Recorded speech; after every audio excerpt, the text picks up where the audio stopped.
Merci d'être sur la RTS1 et bienvenue dans votre émission Chronique du Ramadan. أعوذ بالله السميع العليم من الشيطان الرجيم بسم الله الرحمن الرحيم الحمد لله رب العالمين والصلاة والسلام على أشرف الأنبياء والمرسلين سيدنا ونبينا محمد وعلى آله وصحبه ومن والاه. Chers frères et sœurs en islam, Assalamu alaikum wa rahmatullahi ta'ala wa barakatuh.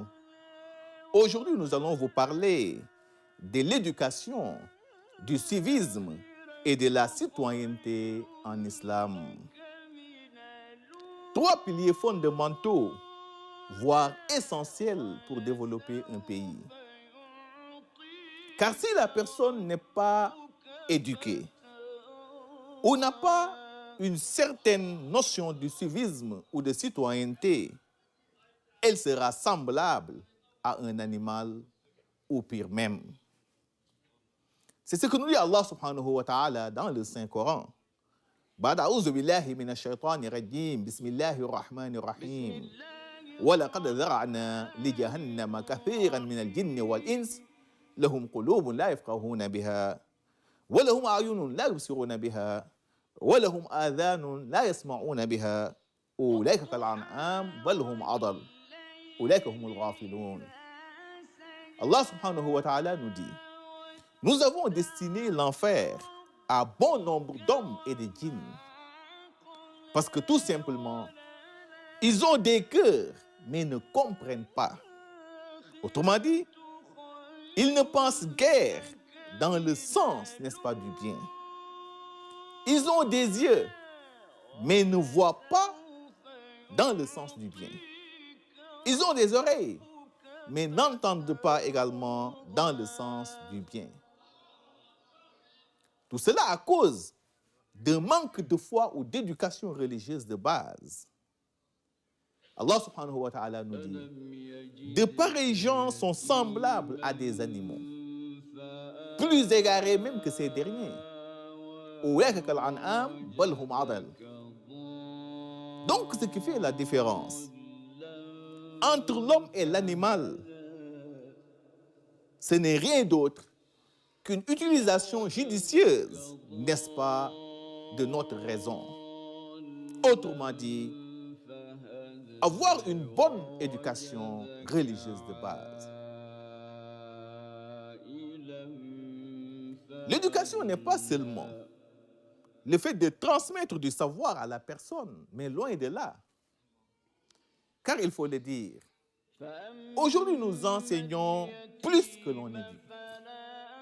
Or, l'enseignement et l'éducation vont de pair, ils doivent aller ensemble. L'un ne peut pas aller sans l'autre. Par conséquent, si nous continuons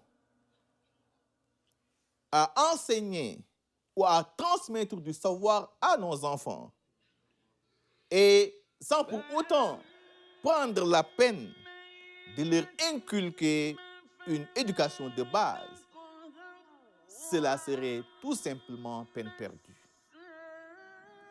Le savoir n'a de sens ou d'importance que s'il est soutenu, n'est-ce pas, par une éducation religieuse de base. Car on nous dit: ilmun bila adab ka shajaratin bila thamar. Un savoir sans éducation est semblable à un arbre sans fruit. Chers frères en islam, c'est vrai, éduquer, c'est transmettre du savoir à la personne, mais surtout lui inculquer des valeurs cardinales qui vont faire d'elle un citoyen modèle, un citoyen digne et utile, n'est-ce pas, pour sa nation, un citoyen digne et utile pour sa société, voire pour sa nation tout entière. Nous devons savoir que l'éducation a un temps bien défini. Elle doit se faire à temps, c'est-à-dire dès l'enfance, car c'est la phase idéale pour forger un caractère, n'est-ce pas, chez la personne. Et c'est pour cette raison d'ailleurs que le prophète Muhammad alayhi salatu wa salam ainsi que les spécialistes de la législation islamique en matière d'éducation, insistent beaucoup sur l'éducation de l'enfant dès le bas âge. C'est ainsi que le prophète nous dit, sallallahu alayhi wa sallam, à l'âge de 7 ans, commencez à ordonner la prière à vos enfants. Dès qu'ils atteignent 10 ans et qu'ils refusent d'accomplir la prière, n'hésitez pas à les punir. Muru awladakum bis-salah wa hum abna'u 7 sinin. Wadribuhum 'alayha wa hum abna'u 10 wa farriqu baynahum fil madaji'. Ordonnez la prière à vos enfants dès l'âge de 7 ans. À 10 ans, s'ils refusent d'accomplir la prière, punissez-les et séparez-les au niveau des couches pour éviter tout contact, n'est-ce pas, et toute forme, n'est-ce pas, de déviation allant dans le sens de les pervertir.